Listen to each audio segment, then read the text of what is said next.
Alright. So, spoiler warning, this video will not list everything, just the main points. Kind of clickbait title, but I mean, you get what you get in it. Um, Basically, this is just everything that makes Runeslayer enjoyable for me. It's going to be an opinion-based video, and if you don't like that, you should probably click off now. And if you are going to stay, like the video and subscribe. I'm trying to hit 4K subscribers. Anyway, let's begin. Alright, progression.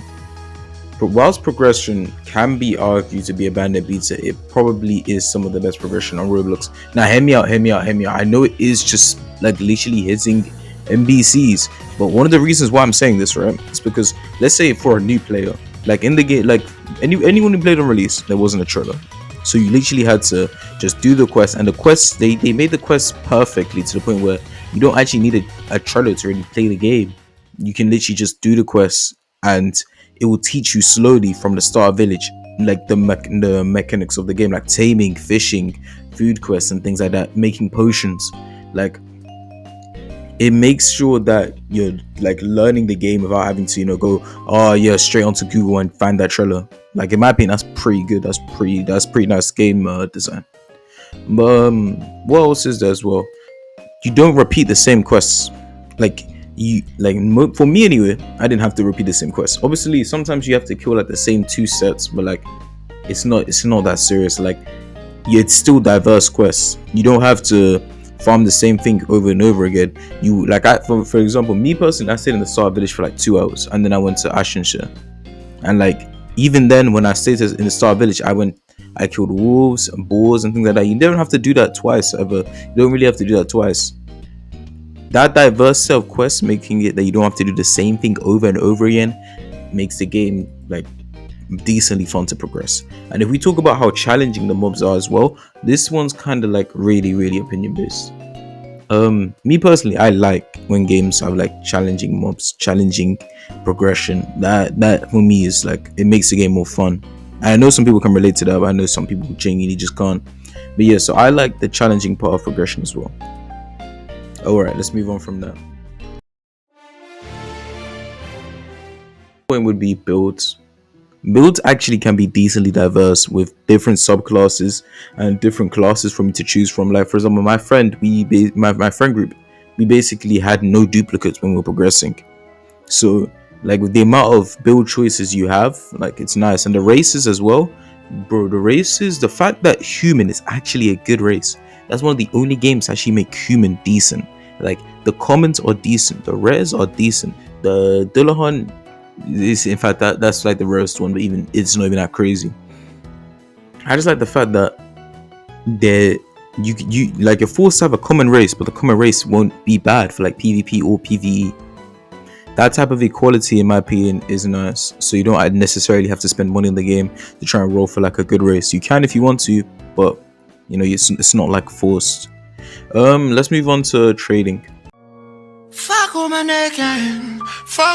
Alright, because NPCs, like I said before, are actually strong and challenging, especially later on in the game, and the stupidly low drop rates. I know, like, bro, I remember seeing one guy who farmed like Drogar or Lycanthrope, the Beastman bosses 1,000 times and didn't get shit. Like, or I think he did get something, but still it's 1,000 times. The trade-off isn't good. But yeah, the stupidly low drop rates, obviously, that, in my opinion, that low drop rate is just stupid. But like, the other rates for like let's say like good sockets and things like that, that makes trading actually like worth it, because items actually have value because they're actually hard to obtain. So trading actually has decent use in this game. Like, for example, GPO was like this until the duping thing came out. That was a tragedy, really. Since the developers actually listened to their community, for example, loot bags, that was in the game for like 1 to 2 hours, but it had such bad reception that the community responded to it with such harshness that it basically got reverted instantly. Like, it was reverted in 1 to 2 hours. That is so rare to find in developers that actually listen to their community and revert an update. Although that was kind of like a game breaking and game changing update.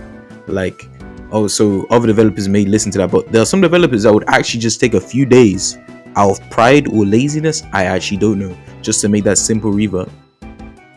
So I know some people maybe like Runeslayer devs are lazy and things like that, bro. There's some devs that wouldn't even change that shit, bro. They just let their game die. They just let the player base suffer and just mold basically. Obviously, the like now I'm not saying the developers are perfect, but like compared to other developers, like Runeslayer has good developers. Runeslayer definitely has good developers that actually respond and listen to the community. Finding that is rare in a game. That is very rare to find in a game. Um, so what else is there to even say actually? Whilst let me put at this also as well for the previous point. Although updates did slow down, they did say that they are going to address even more concerns that the player base has. People may be like, "Ah, they didn't even do much, bro." Imagine playing Demon Hunter. My Demon Hunter players know what it's like to have developers that don't care about the game or just won't do anything for the game. Like it was peak, man. No shade to those developers, but they know what they did. They know what they did. Fucking no updates for like months and shit. Um, yeah. Number five, we're gonna talk about the lack of Trello. So obviously, I talked about this in the first part, but lack of Trello isn't a complaint. It's actually, in my opinion, a benefit. Like I said before, since the only Trello is made from the community, like for me myself, I proked my first as a beast teamer. Some people know this. It was frustrating, but it was actually fun. Like it was fun to find out how to tame certain mobs and explore the game and finding out new things with myself and my friends. For example, Storm Peak. Like that was fun climbing up there with my friends and stuff like that. And getting knocked down and smacked down. That type of like, how can I put it, new feeling and adventurous type vibe. That's what most people went to Deep Woken for. Obviously now you won't really find that in Deep Woken much anymore because they barely do updates with like adventure and things like that. But like Runeslayer has that. They have that. Anyway, I want to make my conclusion now. Runeslayer is far from perfect. Okay, I'm not saying that like some people may see this as like complete glaze, right? But like the video is complete glaze, but I'm not saying Runeslayer is perfect at all. But I feel like the amount of hate the game gets is just not justified. People also obviously do have valid complaints about the game. I do too. But the developers are clearly trying with the game, and as you can see from that, from the quality of the game, like the game and the rate that they revert things and the rate that they update the game and the rate that they buff things. For example, Beast Tamer getting the role. I know some people don't agree with Beast Tamer getting that role, but like fuck off. I don't even know what to say. Also another example of that thing, Swordmasters also got their buff and they were completely shit before. Swordmasters now are decent. Like that type of thing where you have developers actually listen to their community, developers actually buff things like fast pace. That is good. That is amazing. Anyway, I hope you guys enjoyed this video. Like and subscribe. I'll see you guys later. Bye bye.